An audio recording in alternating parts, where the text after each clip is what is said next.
Good afternoon and welcome back to my channel. Today we're going to tackle another somewhat controversial topic in the form of earplugs. Something that I don't personally find to be very controversial. I think it's a really great tool for managing horse anxiety, managing performance. You'll see various reasons why I think it's perfectly logical, and I actually think it was a great thing for equine welfare when they made those legal to show in. And I'll talk about that in a little bit. But to start with, I want to talk about the argument against earplugs. Usually proponents that dislike the use of earplugs, their argument is that your horse should be accustomed, desensitized to all of the noises. And honestly, it's a really good argument. I can't say for a second that they're wrong. However, I don't think the argument is a complete one. I really feel like it's great on paper, but in a perfect world it would work. But I have yet to wake up on any given morning in a perfect world. So let's unbox why that argument doesn't completely cover everything, okay? And let's start out with, are you going to sleep on me, Junie? Let's start out with talking about the way horses hear, okay?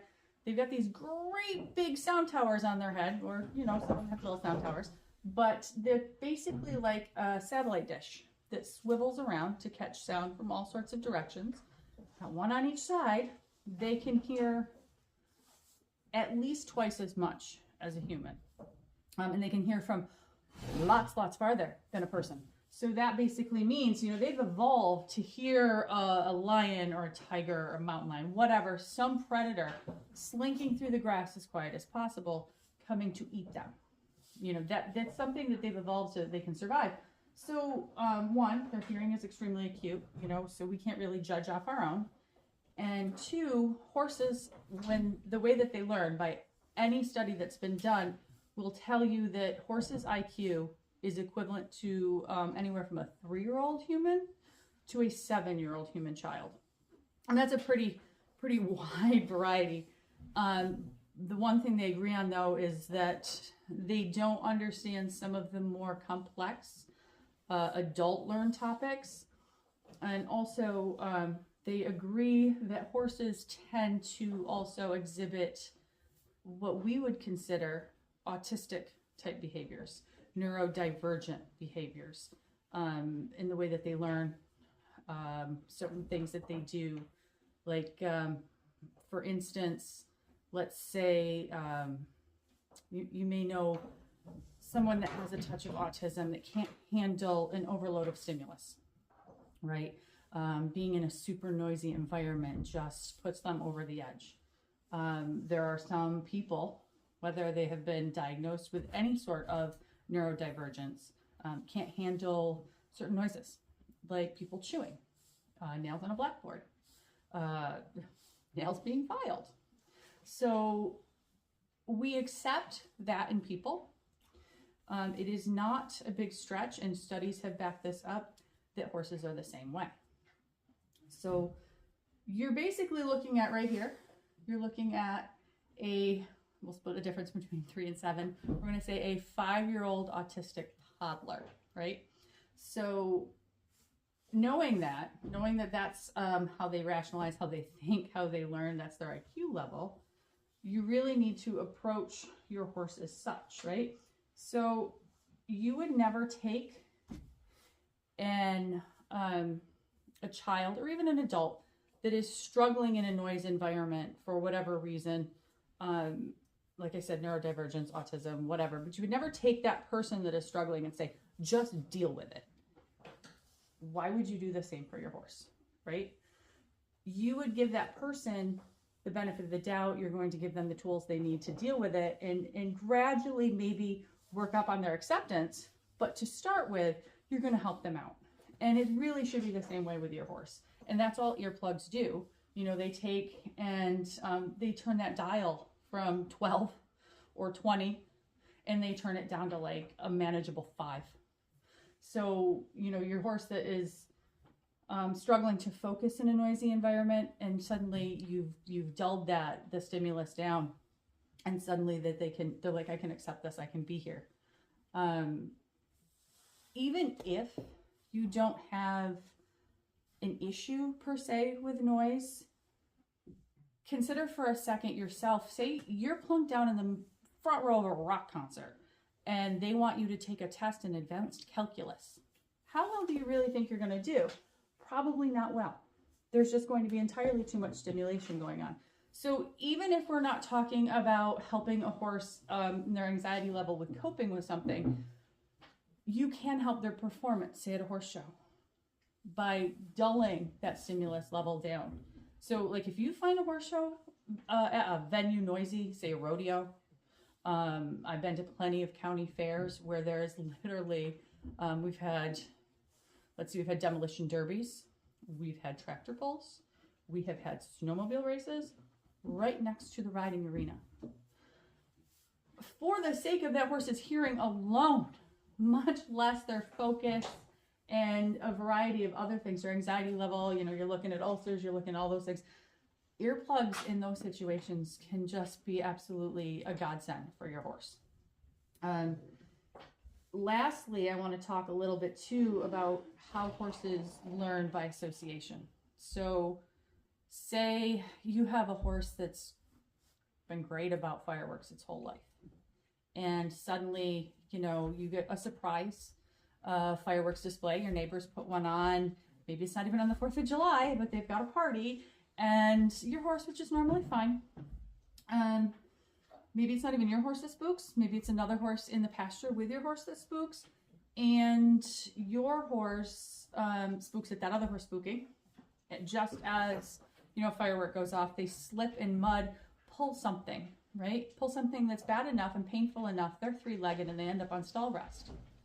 There is a very real chance that that horse is not going to associate their slip and injury and pain with the mud or the fact that they spooked because another horse was spooking, or, you know, maybe I shouldn't have spooked right at that moment. No, that horse is probably going to associate the pain that they just experienced with the noise that they just experienced.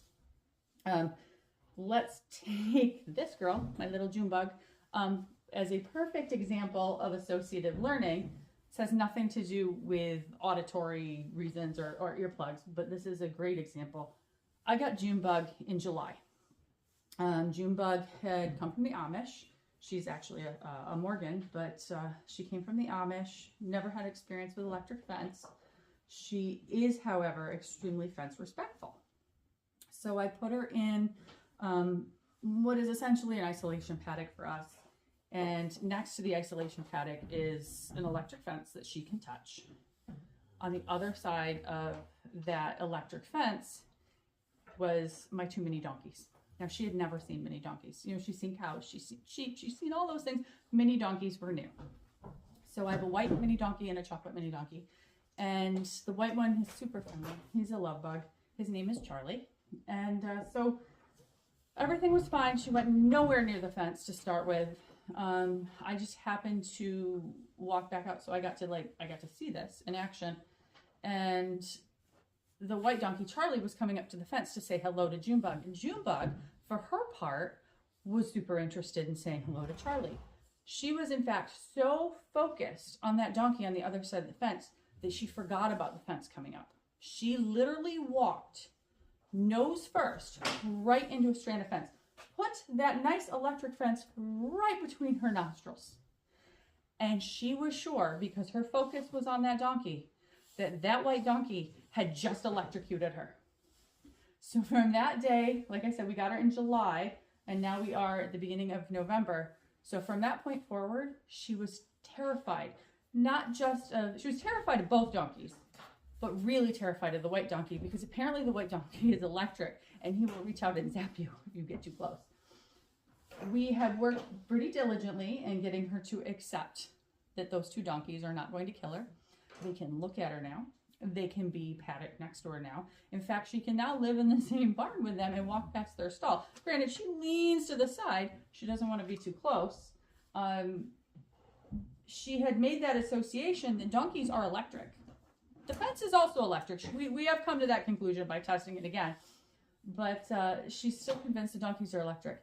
And she's given me enough trust, and we have worked hard enough on restructuring that association that now she truly believes that her chances of being electrocuted by a donkey are slim, but they are never quite zero.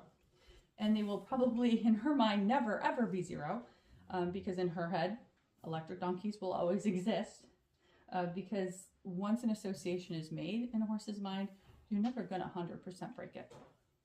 You can modify their behavior for something, but you cannot break that association. So earplugs, to circle back, earplugs are good for those horses that have a little bit of PTSD, right? They've had a moment in their head where they have associated a certain noise with a certain traumatic event, pain, something scary. However you want to make that association, she associates donkeys and the zapping of the electric fence with a lot of pain, specifically on her nose, So